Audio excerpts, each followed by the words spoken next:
Ce n'est pas ton passé qui te bloque. Ce n'est pas l'histoire de ton enfance avec papa et maman qui te bloque. Ce qui te bloque aujourd'hui, c'est l'interprétation que tu as sur ton passé, c'est-à-dire l'histoire, ton histoire, l'histoire de ton enfance. C'est déjà certainement la première chose qui te bloque. Parce que cette histoire de ton enfance est erronée. Elle n'est pas objective. Et pourtant, cette histoire que tu racontes, tu re-racontes, c'est le point de départ de ta vie aujourd'hui. C'est le point de départ de tes blessures aujourd'hui. C'est le point de départ de toutes ces programmations bloquantes qu'il y a à l'intérieur de toi. C'est le point de départ de la manière dont tu vis ta vie aujourd'hui et c'est le point de départ de ton futur.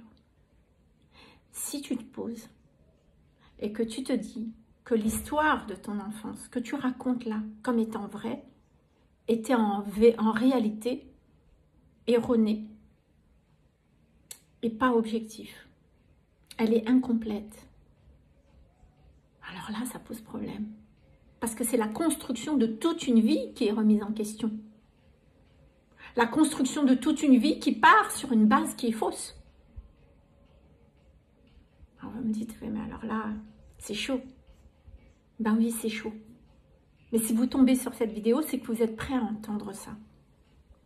J'ai passé énormément de temps à faire un travail thérapeutique pour comprendre mon passé. Qu'est-ce qui s'est passé dans mon passé? Qu'est-ce que j'ai vécu pour comprendre la blessure que j'ai vécue, ici et maintenant. Ce chemin thérapeutique, j'avais besoin de le faire. Mais j'ai réalisé que même si, à un moment donné, que je comprenais d'où venaient mes blocages et mes blessures, je n'arrivais pas pour autant à transformer ma réalité de vie. C'est-à-dire que mes relations étaient toujours conflictuelles, je galérais toujours par rapport à l'argent, ma vie était une lutte, rien n'était fluide. Donc je me suis dit, mince, j'ai fait tout ce travail thérapeutique, mais j'ai compris avec ma tête, mais concrètement, je ne suis pas sortie de ces schémas répétitifs au niveau de la déception. Comment faire?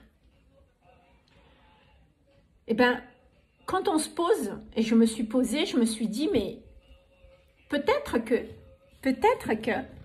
le point de départ de mon histoire est erroné. L'histoire que je raconte concernant mon enfance, chez les thérapeutes, qu'on exploite, ça veut dire qu'on est en train de travailler chez les thérapeutes sur une base de données qui est merdique, qui est fausse. Et on dit rien, tout va bien. Et on va creuser dans le caca. Vous voyez, on amène le caca et on va creuser dans le caca. La question qui est intéressante, et pourquoi je vous dis ça? Pourquoi que l'histoire de votre enfance n'est pas la bonne?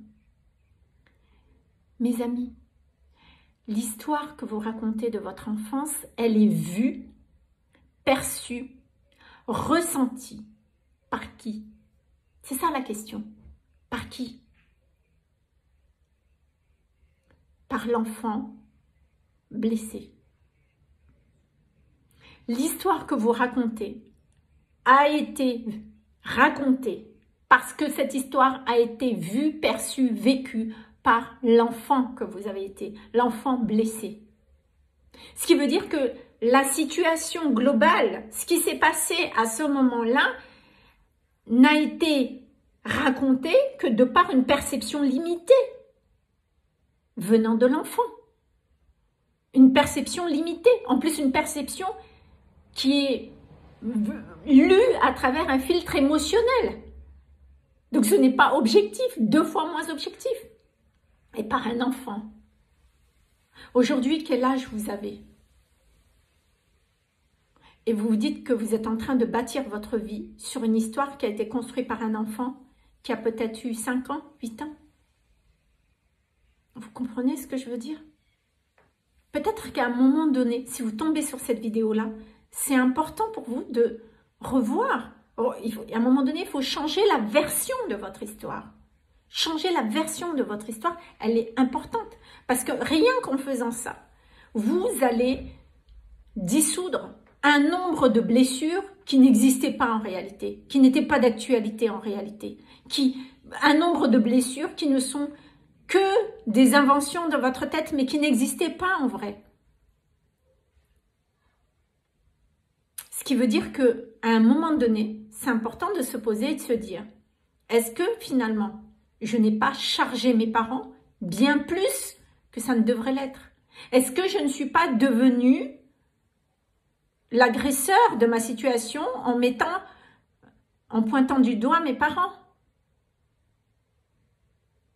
Vous voyez? Est-ce que de la victime que je suis, je n'ai pas changé de posture? Ben, on ne s'en sort pas, vous comprenez? Donc à un moment donné, si vous avez envie de lâcher votre passé, si vous avez envie de construire un présent et un avenir différent de ce que vous avez vécu dans votre enfance, c'est possible, surtout si votre enfance a été lourde. Et je vous comprends parce que moi, c'est ce que j'ai vécu. C'est possible de vous construire un destin, de changer votre destin, de changer votre ligne de vie. Oui, c'est possible. Mais vous avez besoin de commencer par le fait que vous avez besoin de changer la version de votre histoire. C'est-à-dire que vous avez besoin de voir aujourd'hui votre histoire pardon, à travers le regard de l'adulte que vous êtes. Mais pas l'adulte et le filtre émotionnel. Non, avec une neutralité. L'enfant, lui, quand il ressent son histoire et qu'il la raconte, il l'aperçoit à travers ses blessures, à travers la décharge émotionnelle qu'il vit, à travers sa limitation. D'accord? Ça, c'est la perception de l'enfant. L'enfant ne perçoit pas ce que vivent les parents. L'enfant n'est pas en capacité de rentrer dans la réalité des parents. Qu'est-ce qui s'est passé? Est-ce qu'on peut voir? Non, l'enfant, il est soit coupable. Je me sens coupable, c'est ma faute parce que maman souffre. Voilà, c'est très simple, c'est comme ça. Mais en réalité, quand on se pose, l'adulte que vous êtes aujourd'hui, vous pouvez le faire. Sortez de votre histoire et allez voir ce qui se passe aussi dans la réalité de maman ou dans la réalité de papa. Rentrez dans leur vie. Ces personnes-là, votre mère, votre père, ont une histoire comme vous. Ils ont une enfance comme vous aussi, avec des blessures qu'ils ont peut-être réglées et pas réglées.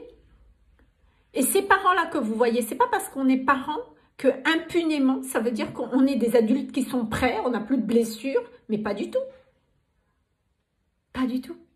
Donc, allez voir quelle est leur enfance, quelle est leur histoire, quels sont les besoins manques qu'ils ont, quelles sont les limites, qu'est-ce qu'ils recherchent dans leur vie qui ne sont pas parvenus et qui vous permettent de comprendre leur attitude, l'attitude qu'ils ont eue vis-à-vis de vous.